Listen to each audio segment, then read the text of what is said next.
성령 강림후 13번째 주일 예배, 각 가정에서 또 각 처소 속에서 예배 드리기 위하여 모인 우리 성도님들 사랑하고 축복합니다. 우리 옆에 분이 계시다면 이렇게 인사하시죠. 항상 하는 것처럼 일주일 동안 고생 많으셨습니다. 일주일 동안 고생 많으셨습니다. 주님의 평화가 함께 하시길 바랍니다. 주님의 평화가 함께 하시길 바랍니다. 우리 이 시간 같이 하나님을 찬양합니다. 주님의 성령 지금 이곳에 임하소서.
복 있는 사람은 악인들의 꾀를 따르지 아니하며 죄인들의 길에 서지 아니하며 오만한 자들의 자리에 앉지 아니하고 오직 여호와의 율법을 즐거워하여 그의 율법을 주야로 묵상하는도다. 그는 시냇가에 심은 나무가 철을 따라 열매를 맺으며 그 잎사귀가 마르지 아니함 같으니 그가 하는 모든 일이 다 형통하리로다. 아멘. 주님, 성령 강림 후 13번째 주간의 첫날 우리의 첫 생각을 드립니다. 저희들의 첫 생각은 하나님입니다. 저희들의 첫 언어는 주님의 이름입니다. 저희들의 첫 행동은 보십시오, 예배입니다. 각 처소 속에서 드리는 영주승민교회 예배를 받아 주시옵소서. 우리의 하나님이 되어 주시옵소서. 그리고 이 주간이 끝나도록, 아니 우리 인생이 끝나도록 우리를 인도하여 주시옵소서. 그리하여 우리들의 마지막 생각도, 우리들의 마지막 언어도, 우리들의 마지막 행동과 선택도 오직 하나님이 되 하옵소서. 예수 그리스도의 이름으로 기도드렸습니다. 아멘. 사도신경으로 신앙 고백드립니다. 나는 전능하신 아버지 하나님, 천지의 창조주를 믿습니다. 나는 그의 유일하신 아들, 우리 주 예수 그리스도를 믿습니다. 그는 성령으로 잉태되어 동정녀 마리아에게서 나시고 본디오 빌라도에게 고난을 받아 십자가에 못 박혀 죽으시고 장사된 지 사흘 만에 죽은 자 가운데서 다시 살아나셨으며 하늘에 오르시어 전능하신 아버지 하나님 우편에 앉아 계시다가 거기로부터 살아있는 자와 죽은 자를 심판하러 오십니다. 나는 성령을 믿으며 거룩한 공교회와 성도의 교제와 죄를 용서받는 것과 몸의 부활과 영생을 믿습니다. 아멘. 이 시간 교동문을 나누겠습니다. 교동문은 4번입니다.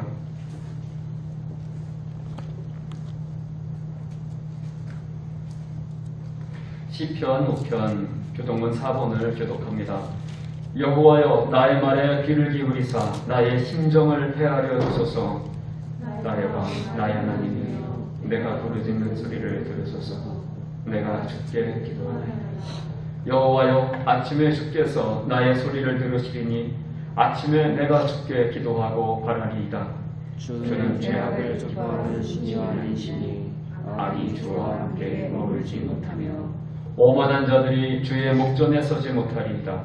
주는 모든 행악자를 미워하시며 거짓말하는 자들을 멸망시키시리이다.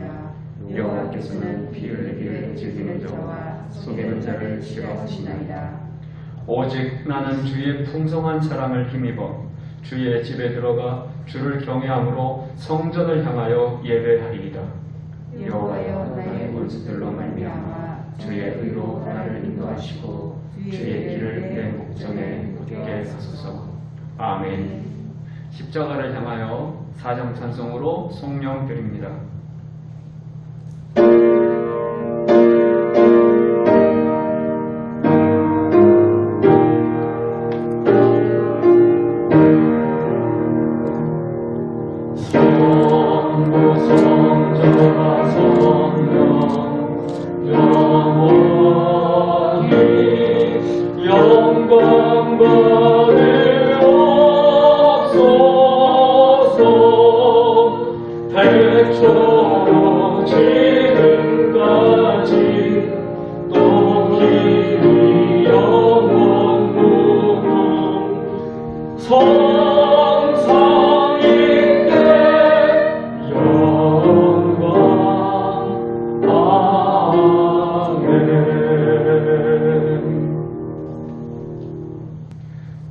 이 시간 박상철 권사님 예배를 위하여 기도드립니다.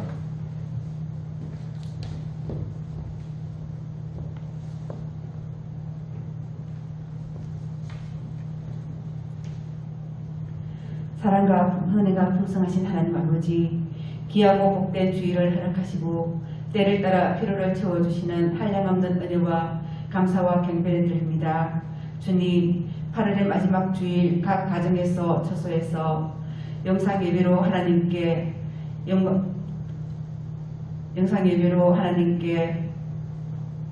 영광과 찬송을 드리게 하심을 감사드립니다. 뜨거운 햇볕도 점점 힘을 잃어가고 밤에는 선선한 기운이 돌고 있습니다. 성도들의 건강도 하나님이 책임져 주셔서 강건하게 하여 주옵소서. 주님, 그러나 우리의 연약함으로 허물과 죄 가운데 빠져 하나님 앞에 온전히 순종하지 못하고 우리의 욕심과 이기심으로 살아왔음을 주님께 고백하고 회개하오니 주님의 크신 사랑으로 용서하여 주시옵소서. 하나님 아버지, 긴 장마와 태풍으로 삶의 터전을 잃어버린 수재민들의 아픔을 위로하여 주옵소서. 하루속히 복구가 되어 안정을 되찾으며 그들의 10년 가운데 기쁨이 회복되게 하옵소서. 또한 코로나19로 다시 확장되어 새로운 국면에 들어서고 있습니다. 인간의 힘으로는 도무지 감당할 수 없는 자연재해와 전염병 앞에서 겸손하게 기도할 수밖에 없음을 주님께 고백합니다. 하루속히 백신과 치료제를 개발하게 하옵소서. 코로나로 인하여 무더운 날씨에 수고하고 애쓰는 의료진들과 보건당국 위에 건강과 안전과 주님의 위로로 힘들고 지치지 않게 하옵소서. 이 시간 기묘한 마음으로 주님의 긍휼을 기대하며 역사하시는 하나님 아버지를 소망합니다. 소망의 하나님 아버지, 교회를 생각하니 마음이 많이 무겁습니다. 코로나로 인해 하나님 앞에 온전히 나아가지 못하고 주저하는 저희들을 바라봅니다. 사랑의 하나님, 다시 온 성도가 한 마음으로 주님께 기도하오니 우리의 부르짖음에 응답하시고 갈급한 심령으로 주님 앞에 나온 저희들에게 크신 은혜를 부어주시기를 소망합니다. 비대면의 시기에 사랑이 식어지고 믿음이 연약한 자들이 되는 것이 아니라 더 뜨겁게 부지런히 사랑하게 하옵소서. 단단한 믿음의 백성들이 다 되게 하여 주옵소서. 그리하여 우리 교회에 속한 모든 주의 백성들이 하나님의 은혜와 사랑으로 세상 속에서 빛이 되고 소금이 되게 하여 주실 줄로 믿습니다. 하나님을 찬양하는 거룩한 주의 백성이 되길 또한 소망합니다. 이 시간 예배하는 각 가정마다 처소마다 성령 충만함을 부어주시옵고 성령의 임재를 사모하는 예배되게 하여 주시옵소서. 주님께서 세운 우리 교회가 날마다 주의 은혜로 성장하며 말씀과 기도와 감사와 찬양이 충만한 믿음의 교회가 되게 하여 주시옵소서. 인도네시아로 선교지에 나가 있는 주님의 사랑하는 윤태종 선교사님 가정과 일본의 반영옥 정진의 선교사님 가정 위에 안전을 지켜주시옵고 그들의 삶의 필요를 채워주시옵소서. 우리 교회 수능시험을 앞두고 있는 자녀들에게 무더위에 지치지 않게 건강과 지혜를 충만히 부어주시옵소서. 군으로 직장으로 타지에 나가 있는 사랑하는 자녀들을 늘 인도하여 주실 줄로 믿습니다. 하나님 아버지, 우리 목사님의 목회 가운데 능력과 권능을 더하셔서 주님의 이름이 영광을 받으시도록 역사하여 주시옵소서. 평안과 기쁨으로 섬김의 사역을 하시는데 이 시간 부족함 없게 하여 주시옵고 영육간의 강건함으로 채워주시옵소서. 이 시간 선포하시는 말씀을 통하여 한 주간 우리 모두 주님께서 주신 사랑의 풍성함으로 이웃과 소통하며 하나님의 사랑을 나타내는 성도들이 다 되게 하여 주실 줄로 믿습니다. 예배 시종을 주님께 의지하며 예수님의 이름으로 기도드렸습니다. 아멘. 찬송가 272장 하나님께 찬양합니다.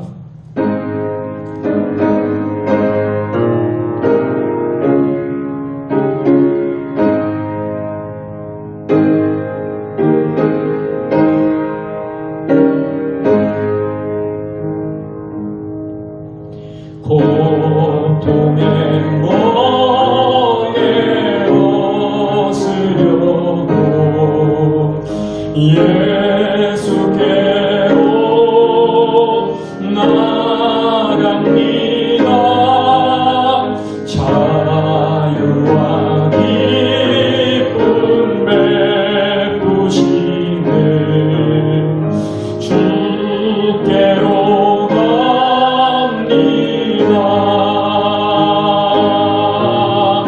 병든 내 몸이 튼튼하고 빈궁한 삶이 우회지며 죄악을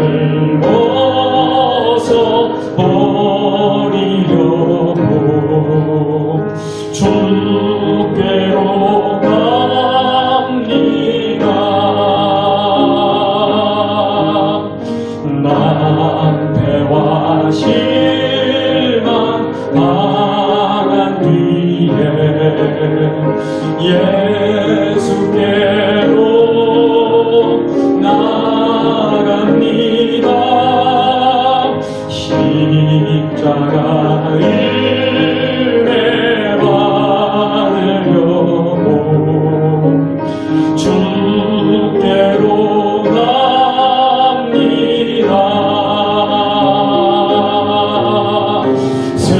슬프던 마음 위로받고 이 생의 풍파 잔잔하며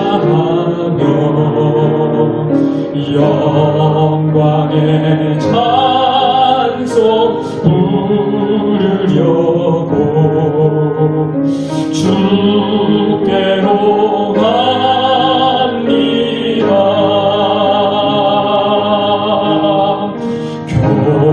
교만한 마음을 내버리고 예수께로 나갑니다. 복 되신 말씀 따르려고 주께로 갑니다.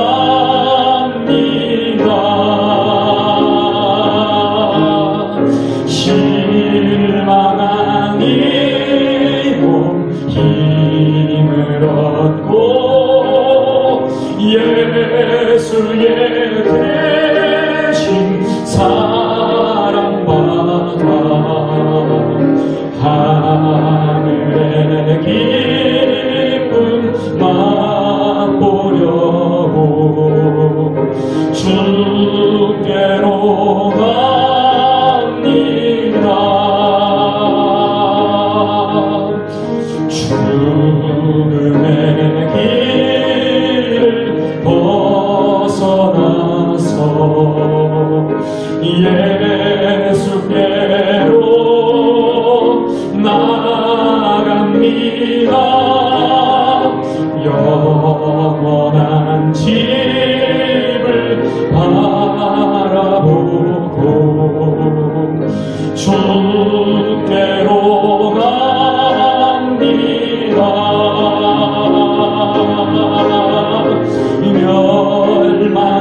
하나님의 말씀은 신약성경 요한복음 2장 13절부터 22절까지 말씀입니다.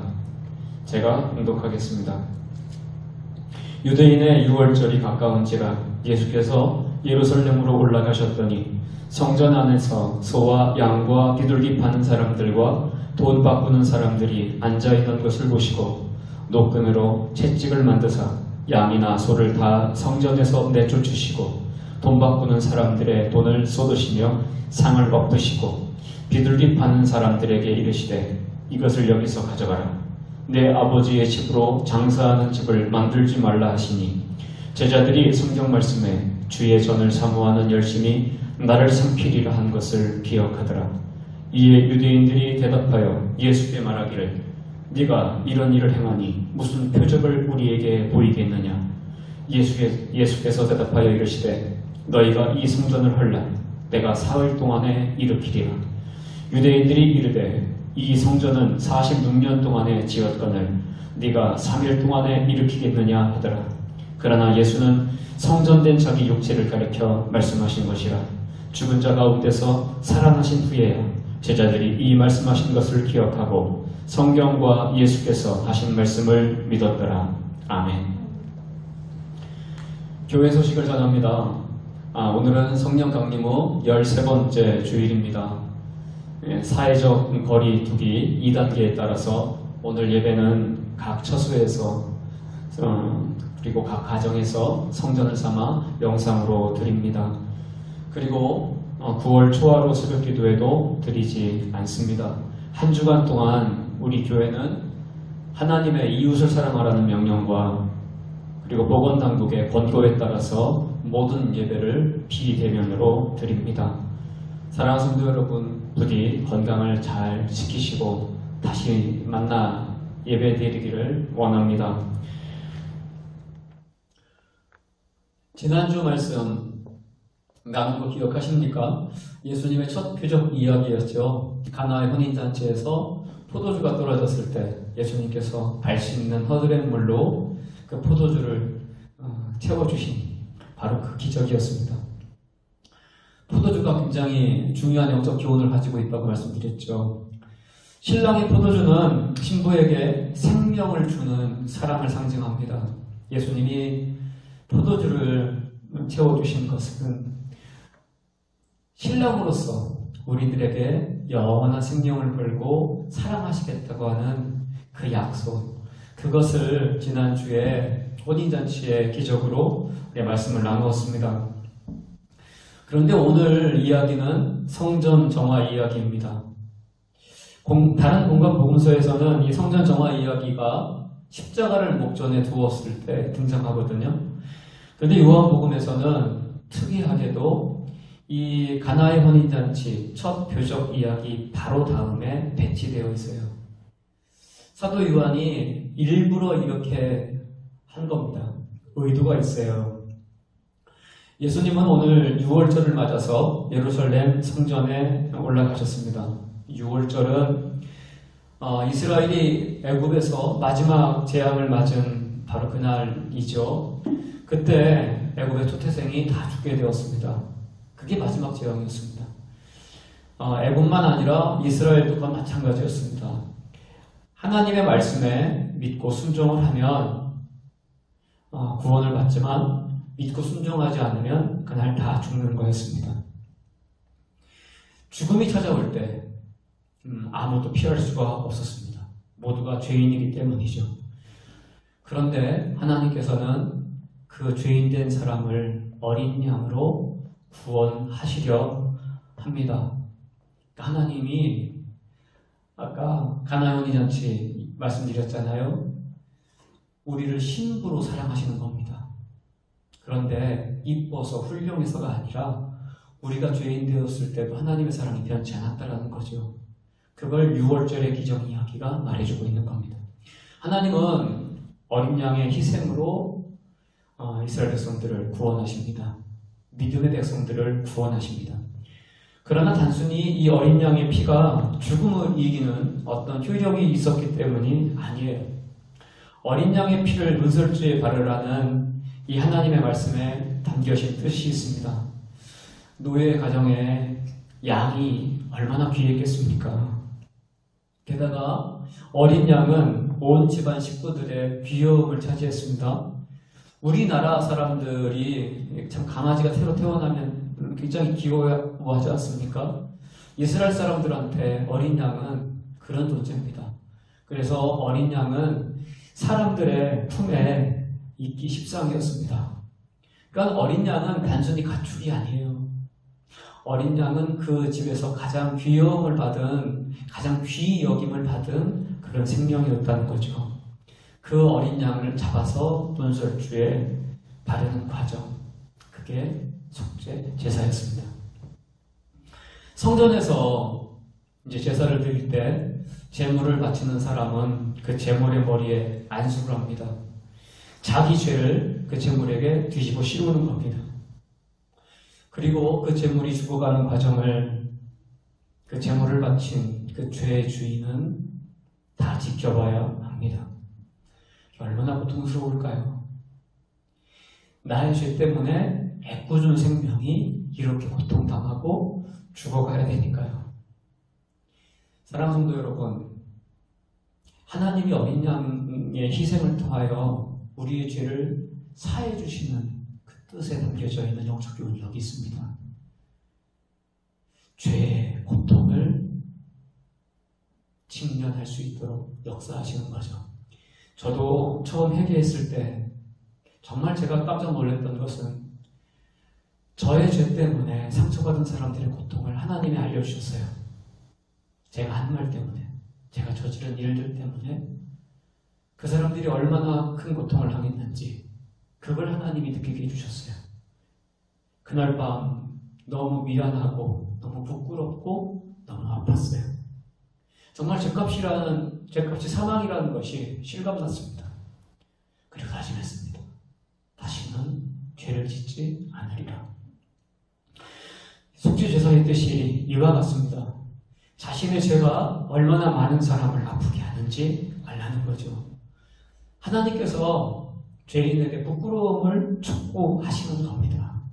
그게 제사에 담겨져 있는 의미입니다. 그런데 더 중요한 제사의 의미가 있습니다.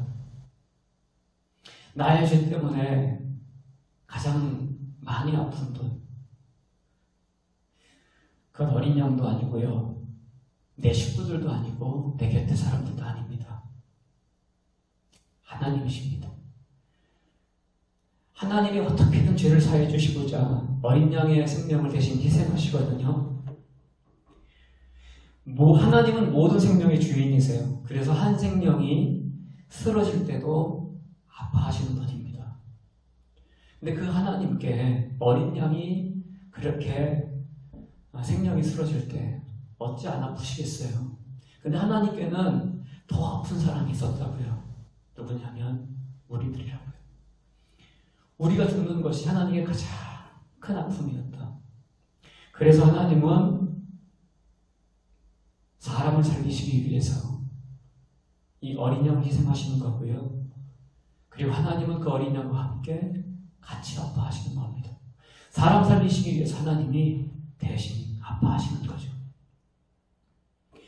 이 제사에 담겨져 있는 더 중요한 의미, 무엇보다 나는 너를 사랑한다.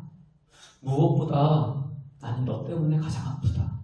이 하나님의 고백입니다. 이 하나님의 사랑을 깨달은 사람은요, 할 말이 없어요. 부끄러워서 아프고, 그리고 도대체 내가 뭔데 이렇게 날 사랑하시는가 하는 이 감사, 자격 없는 이 은혜를 받는다고 하는 이 감격, 이것이 또한 우리를 아프게 하는 겁니다. 그러면서 다시는 죄짓지 않겠다고, 하나님 마음을 아프게 하지 않겠다고 결단하는 것, 그게 예배입니다. 이것이 성전의 본질입니다. 그런데 오늘 예수님은 분노하세요. 왜냐? 성전에서 장사하는 사람들을 보시고 보통 분노하시는 게 아닙니다. 15절 말씀에 보면 노끈으로 채찍을 만드사 양이나 소를 다 성전에서 내쫓으시고 돈 바꾸는 사람들의 돈을 쏟으시며 상을 엎으시고. 상상이 되십니까? 예수님이 사람들을 내쫓으시고 막 쏟아버리시고 엎어버리시는 모습 상상되시냐고요? 예수님이 왜 이렇게 분노하시나요? 성전이 장사치의 소굴이 되었기 때문입니다. 도둑의 소굴이 되었기 때문입니다. 대제사장이요, 재물 파는 사람들을 성전으로 끌어들여가지고요, 잘 쓰였습니다. 비싸게 받습니다. 그리고요, 성전세를 내는데요, 성전 화폐를 만들어서 거기서 환전을 하는데 수수료를 또 지도가루가 내는 거죠. 성전에서 자기 죄를 깨닫고 회개하며 하나님의 아픔을 기억하며 그 마음을 아파하며 다시는 뒤집지 않기로 결단하는 것, 그게 성전에서 예배드리는 그 목적이라고 말씀드렸는데, 이 대제사장은 어떻게 이 성전에서 자기 욕심을 앞장서 챙기냐고요. 하나님의 긍휼을 이용해서 자기 입속을 챙기는 겁니다. 하나님의 은혜마저도 이용해 먹는 거죠. 성전은 죄를 사함받는 것이 아니라 오히려 죄가 양산되는 것이 되고 말았습니다. 예수님이 분노하시는 겁니다. 그런데 예수님이 진짜 분노하시는 것은 이 성전이 만약에 그렇게 없어지게 되면 어떻게 됩니까? 성전이 더 이상 죄사함의 보루가 될 수 없다면 뼛속까지 죄인일 수밖에 없는 사람은 어디서 용서받습니까? 은혜가 없는 인생, 희망이 없잖아요. 그러니까 예수님이 분노하시는 겁니다. 야, 이 성전이 이 욕심의 자리가 되어버리면 도대체 너희들은 어디서 구원을 받느냐? 어디서 은혜를 받느냐? 이러다가 너희들 진짜 다 죽는다. 예수님의 분노는 탄식과 같은 겁니다. 심판을 면할 수 없다고 하는 이 안타까움에 대한 탄식이 예수님의 분노였다는 거죠. 그런데요, 어떻게 이 대제사장들은 이 지경이 되었을까요? 왜 이렇게 교만하고 왜 이렇게 뻔뻔해졌는가요? 무서운 사실이 있습니다. 그들이 더 이상 죄를 아파하지 않는다는 겁니다. 더 이상 하나님의 마음, 하나님의 아픔을 느끼지 못하는 사람들이란 겁니다. 그들이 대제사장이셨습니다. 하나님의 아픔을 느끼지 못하니까 이웃의 아픔도 느끼지 못합니다. 먼 이스라엘 전역에서 재물을 끌고 하나님 앞에 용서를 구하러 오는 이 죄사함을 갈망하는 죄인들의 그 심정을 그들은 몰라요. 그러니 그 예배를 하나님이 받으시냐고요. 오직 이 사람들 속에는 내 욕심, 내 생각, 내 혈기, 오직 내 계산, 이것밖에 없다는 겁니다. 사람이 어찌 이럴 수 있나요? 아니요, 놀랄 거 없습니다. 사람은요, 선의가 계속되면 권리인 줄 아는 족속이죠. 정말 사람은 죄인이 아닐 수가 없습니다. 그럴 때 어떤 현상이 벌어집니까? 사람이 사람으로 보이지 않습니다. 대제사장들처럼 사람이 돈으로 보이는 겁니다. 사람이 이용 대상으로만 보이는 겁니다. 천목해지를 한 양구에서 내려오는 전설 이야기가 있습니다. 사람이 서로 보이는 마을이 있었습니다. 사람이 서로 보였다는 얘기는 돈으로 보였다는 얘기겠죠. 사람이 서로 보여서 잡아먹고 보면 같은 동네 사람이었습니다. 근데 이 동네에 어떤 형이 그만 동생을 잡아먹고 말았어요. 잡아먹고 보니까 동생이었어요. 그날 인생이 지옥이 되었습니다. 그 형이란 사람은 한평생 세상을 떠돌며 제대로 사람으로 보기를 간구했습니다. 평생 그 길을 찾아 나선 거죠. 다 늙어버린 어느 날 그는 답을 찾았습니다. 그 답이 뭐였냐면 파였어요. 파를 먹는 사람은 사람을 서로 보지 않더라는 겁니다. 이 형이라는 사람이 이 파를 난생 처음 먹는데요. 그 맛이 어땠을까요? 정말 매웠겠죠. 눈물이 안 흐를 수가 없었어요. 그리고 눈물이 흐른 김에 그냥 하도 울어버렸어요. 그렇게 한참 울고 나니까 정말 사람이 사람으로 보이더라는 거예요. 사람이 서로 보이지 않더라는 거예요. 무슨 일일까요? 눈물이 영혼을 맑게 씻은 겁니다. 이 형이란 사람이 뛸 듯이 기뻤습니다. 한달음에 고향으로 돌아와 버려진 고향집 마당에 이 팥씨를 심었습니다. 나만 그런 게 아니라 동네 사람들도 다 이 눈이 밝아져야겠다. 사람을 제대로 볼 수 있게 해줘야겠다는 그 마음이었던 거죠. 그런데 팥씨를 심는 이 웅크린 사람이 이 고향 동네 사람들에게는 영락없는 소로였습니다. 그렇게 이 사람 잡아먹혔습니다. 죽임당했습니다. 그런데 이듬해 봄 그 파가 자라나기 시작했는데요. 봄바람에 알싸한 파향기가 퍼져나가자 동네 사람들이 하나 둘 찾아와서 그 파를 먹기 시작하는 겁니다. 어떤 일이 벌어졌겠어요? 그 자리에서도 펑펑 울었죠. 그리고 눈물을 흘리니까 이 사람들도 이제 사람을 서로 보지 않게 되었다는 전설 이야기입니다.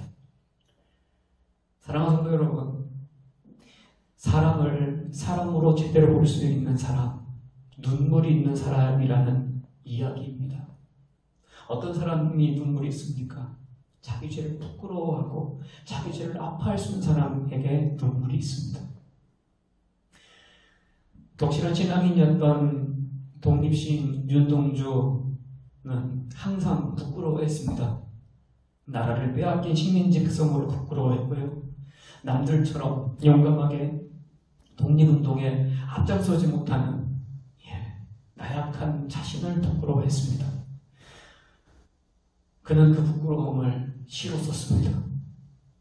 그 시 한 편 한 편이 참 놀랍게도 우리 민족에게는 잊혀지지 않는 희망의 결단이 되었죠. 그의 시 중에 팔복이라는 시가 있습니다. 제가 한번 읽어드릴게요.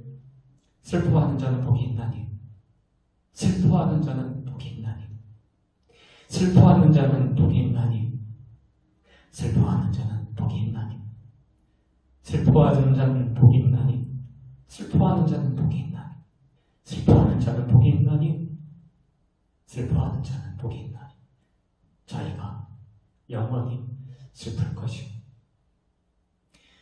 신앙이 없는 분들이 들으면 절망의 시처럼 들릴 겁니다.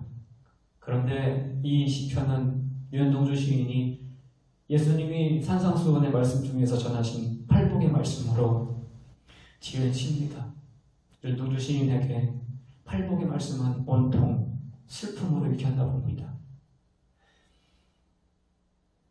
이 시를 곰곰이 한번 생각해 보세요. 심령이 가난한 자는 슬퍼하는 사람일 수밖에 없어요. 내 속에 하나님이 없다는 사실을 깨달은 사람, 그 사실에 놀란 사람은 슬퍼할 수밖에 없죠. 자기가 죄인인 걸 깨달았으니까. 자기 죄에 아파하는 사람이니까요. 온유한 사람도 슬플 수밖에 없습니다. 그런 나를 하나님이 온유하심으로 있는 모습 그대로 품으셨다. 자격 없이 그 공유를 받았구나. 그 은혜에 눈물이 흘릴 수밖에 없는 거죠. 의에 줄이고 목마른 사람도 슬플 수밖에 없습니다. 하나님의 사랑을 깨달으면 의롭게 살고 싶죠. 그런데요, 의로운 사람은요, 세상에서 외로울 수밖에 없습니다. 왜냐하면 세상은 의로움보다 알뜰하고도 달콤한 이익을 좋아하기 때문입니다. 긍휼이 없는 사람도 슬퍼할 수밖에 없습니다. 나의 이 의로운 마음, 의롭게 살고 싶은 마음 세상 사람들은 몰라줍니다. 그리고 의로운 사람은 이 마음을 몰라주는 그 사람들을 불쌍히 여깁니다. 그게 긍휼히 여기는 자의 슬픔입니다. 마음이 청결한 자도 슬픕니다. 하나님의 마음으로 가득한 마음이 청결한 마음입니다. 근데 하나님의 마음은요, 죄인을 바라보시는 하나님의 마음은 언제나 슬픔이에요. 그러니 마음이 깨끗한 자의 마음은 오직 하나님의 슬픔으로 가득하죠. 화평케 하는 사람도 슬픕니다. 세상의 모든 화평은 누군가의 희생입니다. 의를 위하여 박해를 받는 자야말로 슬픕니다. 그래서 희생하며 이 세상의 의를 이루려고 애를 쓰지만 그는 거절당합니다. 오히려 박해당합니다. 그러면서도 계속 사랑하려고 고군분투합니다. 그 삶이 어찌 슬프지 않을 수 있겠습니까? 사랑하는 성도 여러분, 너무 슬픈 축복의 시인가요? 맞습니다. 슬픕니다. 그러나 이 길이 맞는 길인 줄 믿습니다. 왜냐하면 주님이 가신 길이니까요. 주님께서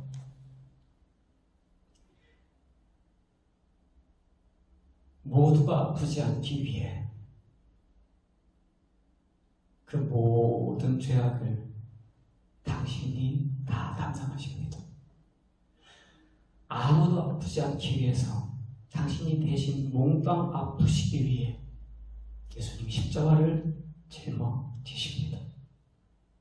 사랑하는 성도 여러분, 예수님이 그 십자가의 길을 걸어가셨을 때 무엇이 있었나요? 3일 후에 부활이 있었던 줄 믿으시길 바랍니다. 부활 이후에는요, 성령님이 강림하셨죠. 그리고 그 성령님과 함께 동행하는 자들은 하나님 나라로 이르게 되는 하나님의 약속이 성취되는 줄 믿으시길 바랍니다. 그래서 예수님이요, 이 슬픔이 없는 성전을 허무시겠다고 말씀하시는 겁니다. 함께 아파하지도 그저 자기 욕심만 챙기는 이 성전은 무너져야 된다라고 말씀하시는 겁니다. 19절 말씀입니다. 예수께서 대답하여 이르시되 너희가 이 성전을 헐라 내가 사흘 동안에 일으키리라. 사랑하는 성도 여러분, 예수님은 십자가의 보혈로 당신의 친히 제물이 되셔서 당신의 그 목숨으로 우리를 사시는 겁니다. 신랑이 신부를 사잖아요. 선물을 주면서 대가를 치르면서 우리 예수님은요, 당신의 목숨을 대가로 값으로 치르시고 우리를 사신 줄 믿으시기를 바랍니다.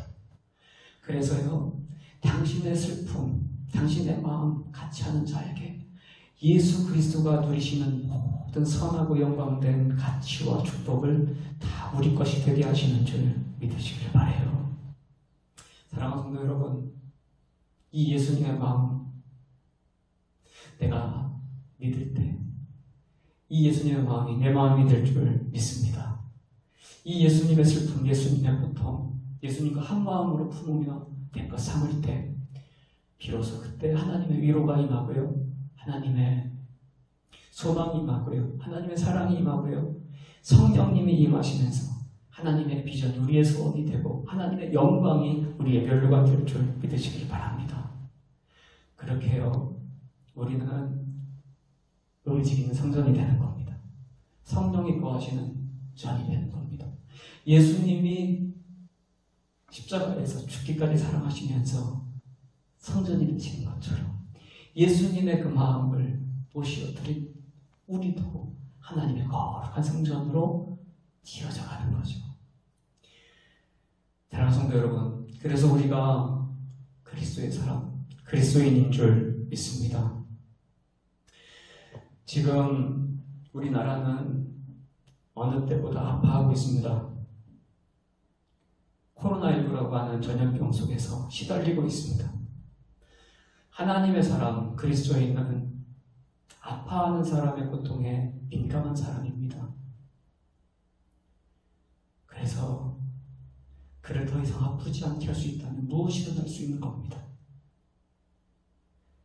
바로 그 사람이 그리스도인입니다. 오늘 우리가 성전이 아닌 각자의 처소 속에서 오늘 비대면 예배로 드리는 것은 더 이상 아픈 사람이 없기를 바라기 때문입니다. 성전에서 예배 드리지 못하는 것이 우리들에게 가장 큰 아픔이죠. 예, 오늘 우리들의 하나님 앞에 올려드리는 예물은 바로 이 아픔입니다. 성전에서 예배드리지 못하는 이 아픔을 예물로 드리며 하나님 앞에 간구하는 겁니다. 하나님, 이 예배 받으시고 더 이상 대한민국이 아프지 않게 하옵소서. 이 예배 받으시고 온 열방이 더 이상 아프지 않게 하옵소서. 전염병이 물러가게 하옵소서. 이것이 오늘 우리의 예배가 되기를 원합니다. 사랑하는 성도 여러분, 이번 한 주 우리가 정말 생각해야 되는 사람들, 지금 이 시기에 우리나라에서 가장 아픈 사람들, 가장 힘든 사람들이 누구겠습니까? 전 이번 주에 두꺼운 방호복을 입고 검진하고 진료하는 의료진들을 보았습니다. 119 구급차에 환자를 이렇게 호송하는 거 마친 다음에 한 의료진이 그냥 그 주차장에서 무릎을 꿇고 마치 기어가듯이 가쁜 숨을 쉬는 것을 보았습니다. 십자가 짊어지고 가는 예수님의 그 뒷모습이 그랬을까요?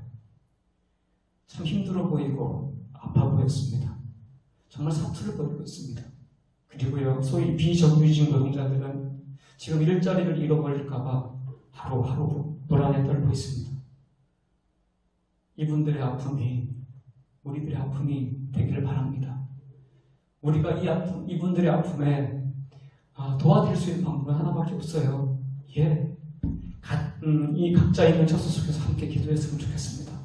그리고요, 누구보다 마스크를 잘 쓰는 국민이 되었으면 좋겠습니다. 그리고요, 누구보다 이 방역수칙 잘 지켜서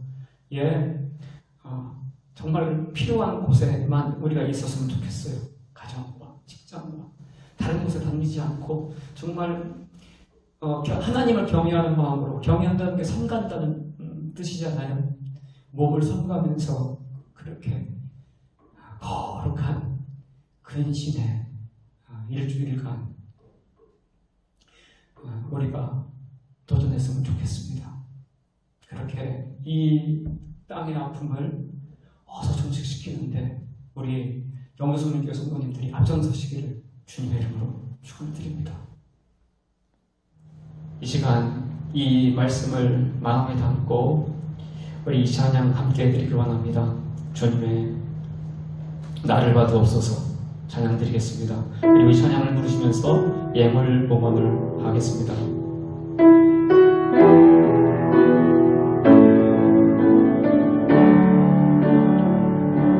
주님 내가 여기 있사오니 나를 보내소서.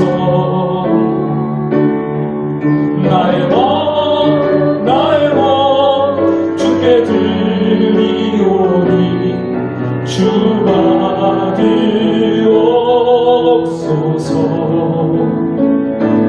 주님 내가 여기 있사오니 날 써주소서.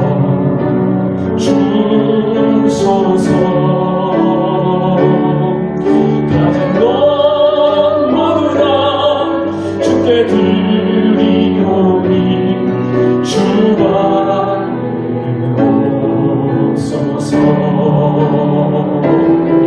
나를 받으옵소서.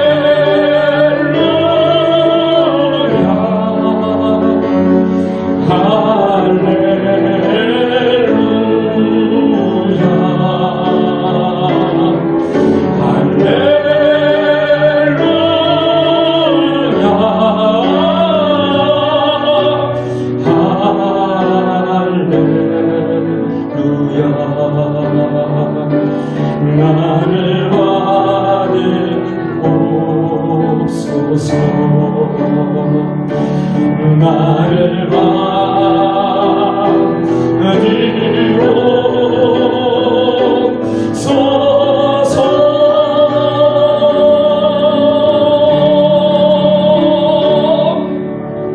기도드립니다. 하나님 앞에 영주성민교회 성도들이 성령 강림의 13번째 주일 예배를 드립니다.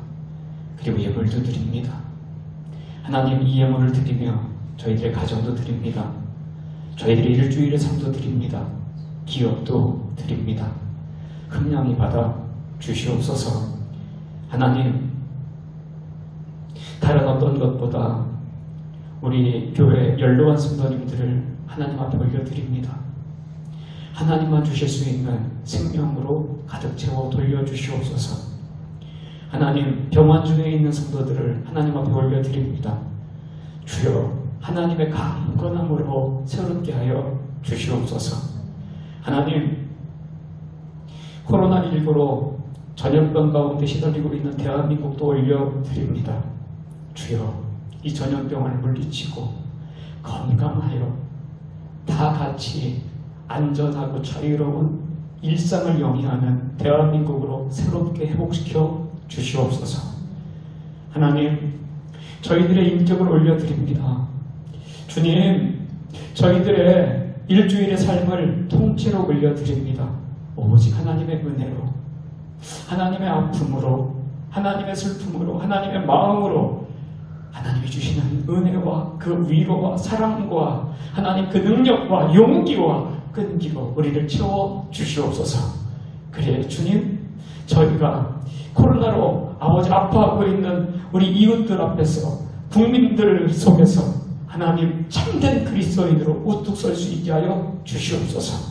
하나님, 우리 때문에 국민들이 걱정하는 것이 아니라 교회 때문에 국민들이 위로받고 교회 그리스도인들 때문에 국민들이 희망을 보던 하나님 본래의 교회로 회복시켜 주시옵소서. 하나님, 그 역할 저희가 마스크 쓰고 잘 감당하게 하여 주시옵소서. 그 역할 저희가 누구보다 잘 근신하며 삼가며 아버지 잘 감당하게 하여 주시옵소서. 그래야 주님, 새로운 예배를 드릴 때에는 하나님, 이 나라가 평안해지기를 원합니다. 이 나라가 하나님 건강해지기를 원합니다. 이 기도를 받으시옵시고 우리 하나님 되어 주시옵소서. 이제는 우리를 죽기까지 사랑하여 주신 예수 그리스도의 사랑하신 것, 독생자 아들도 아끼지 아니하시는 아버지 하나님의 지극하신 사랑하신 것, 성령님의 함께 하시고 동행하시고 인도하시며 싸워 이기게 하시며 모든 선한 뜻을 이루게 하시는 은혜가 이제부터 영원토록 우리 영주성민교회 성도들의 머리 위에와 그 삶의 현장 위에, 그리고 이 땅 대한민국 처소속 위에, 온 타지로 나가 있는 자녀들의 현장 위에, 온 열방의 선교사님들의 사역 현장 위에 함께 하시길 축원하옵나이다.